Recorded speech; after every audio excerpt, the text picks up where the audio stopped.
You are watching Xirtus. Man, it's interesting thinking about life and death, right? Because a lot of the time we focus on getting to a certain point and you're like, oh, then I'll be old and I'll have until I'm maybe 70, 80. If I'm really good, 90. I think some people psychologically, they push it. They're like, oh, yeah. But then there's like, oh, but I might live to be 85 because I'm going to smoke or I'll live kind of dangerously.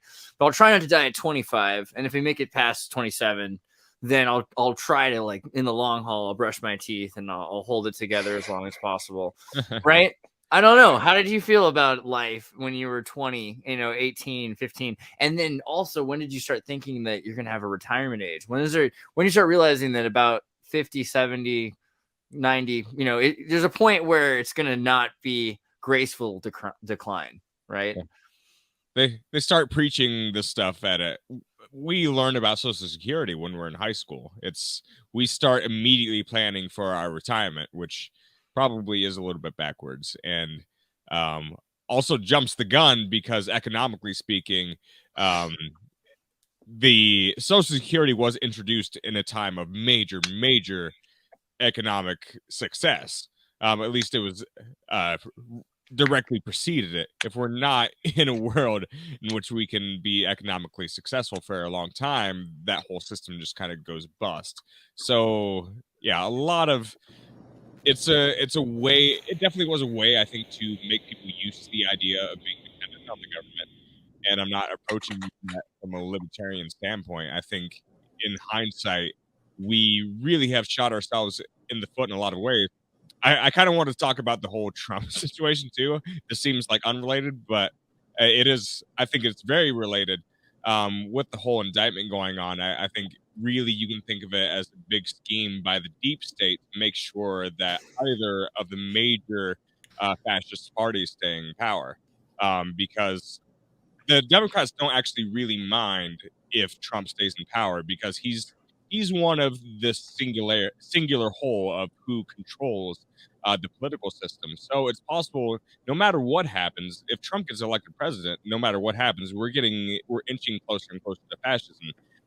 And that's it's on either side of the coin. Both sides want fascism, and that's what people I think are failing to realize. What do you think? What do you guys think? I Andrew, I think Jada there'll Flame. be. Jada Flame. Either way, Jada Flame first. You sign off. Well, I was just gonna say. Well, kind of going back to. I'm gonna relate both things. You could kind of just sit to the on the same topic. I think going back to, I guess, age and death and Social Security, all that stuff. It's like they set you up on a, and I don't want to say forcefully set you up, but I feel like at one point they had like this timeline. Like you go to high school, you graduate at 18, you go to college for 4 years, graduate at a certain age, work at a certain point, and then once you turn 60, whatever, you get Social Security. Going back to, I guess, say Trump and how you say like both sides want fascism. I feel like that's also inevitable, just with population increasing. I feel like with stuff like AI, how China has like their like social credit system and cameras, like things like that. I feel like things like that are. I don't want to say it's even if both sides want it. I feel like things like that, like even cybersecurity, how Facebook's going to start. You need your driver's license to get the check mark, start paying for that type of stuff. I feel like slowly. I feel like it's being introduced in like various ways, mediums, if you get what I mean. Oh, totally. I was going to say actually financial systems that don't exist, shadow banking systems. So we usually consider like pirate banking, non-bank financial intermediaries, but really I think shadow banking is banking systems using corporations for crypto trading, right? And so there's a lot of these banks that know how to move money and they know how to get around regulations by using cryptocurrency, which the regulations are there to stop banks from trading so much they can lose everything and destroy. I think was it Ubisoft or Epic Games or several big game companies were no Roku. Roku, all their money was in Silicon Valley Bank, right? And so it got lost hundreds of millions of dollars, right? And I don't know. So these kinds of non-bank financial intermediaries, they seem really cool, but they are leading our generation towards like another crash. And we always think of the crash of 1929. But what about the 1837 financial depression, the panic of 37? Because what they did was Andrew Jackson had taken the entire economy. He, like consumed the Native American land so that he could use all of their money. And he also controlled the Federal Reserve, right? Which is exactly what we often want. Some people say Trump was trying really hard to control the Federal Reserve, and then now Biden's trying to just follow the Federal Reserve and do what it says. But if you move to a central bank system and then you start collecting and saying, okay, all of the states can make notary checks, those are based not on gold, then yeah, they have to be based on labor. So that labor is tax, and then that tax is generational, and you have, okay, every state owes 100 years of their children's children paying taxes arbitrarily on some bill that we signed in 2008, right? And that's where we're at right now, where we're paying bills for our ancestors because we're trapped in these, and this is not just little bills, this is the entire international system, right? What do you think, it's Andrew? All owed to China. Oh, I just said loop back to the retirement thing. I mean, look at what's happening with France and everything that they're doing because of what was it, Macron trying to like raise the retirement age. I mean, right. It all boils back to like wealth. All of the wealth is being concentrated. It's a bipartisan concentration, since Vanguard and BlackRock are in the pockets of everybody and they're pulling the strings of everybody. So, I mean, they're not going to let themselves lose. That's why they bailed out the banks, and they're just going to keep playing the game where they win.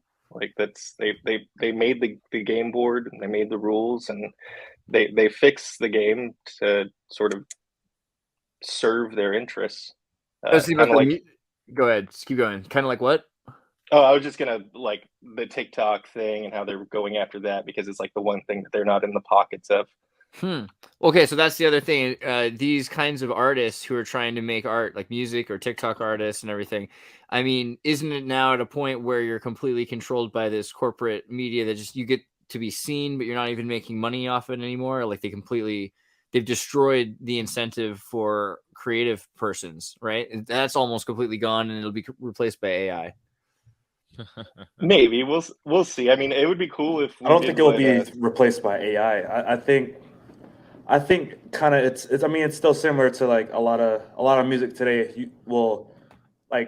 You wouldn't say it's made with AI, but someone still perhaps found like a sample online, and it's still not theirs in the same concept of like AI. They didn't create it that way, but I feel like there'll also be like, I guess, traditional artists. You may have people that only do art, or someone that only does music, or someone that only does like photography, or someone that only designs. Whereas with AI, you'll have people that kind of do all of the above.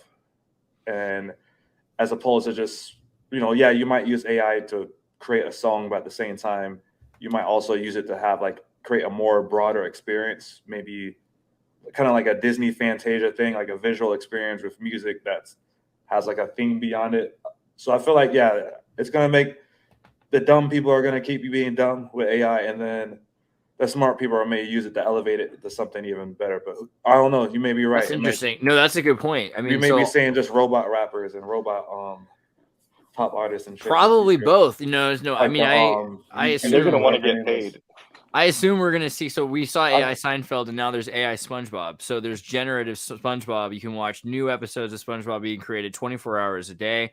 And the future is going to be like that. Clearly, there's just going to be AI generated nonsense. Family Guy comes to mind. Just AI generated 24 hours a day Family Guy. But that doesn't mean there won't also be greater things. These technologies have been shown to us, but how many kids are going to be able to use that stuff? And I feel like that's part of this, what do you do with your life thing? Because we're being told, this is your life. This is the amount of time you have, and you can learn how to use this stuff, but it's all veiled, right? The technology's veiled. Andrew, you learned how to master like physical crafts, right? You're good at metal and wood and leather and things like that, right? Like, how did you decide to do that instead of becoming a Photoshop artist or something? Oh, I don't well, I wasn't that good at it. As far as like the arts, like, music, but that's such an intangible thing with all the other hard goods. There's a little bit more gratification in like knowing that this person is going to get practical use out of it. Whereas if I just make a song, it's ultimately more self-serving, at least in my experience.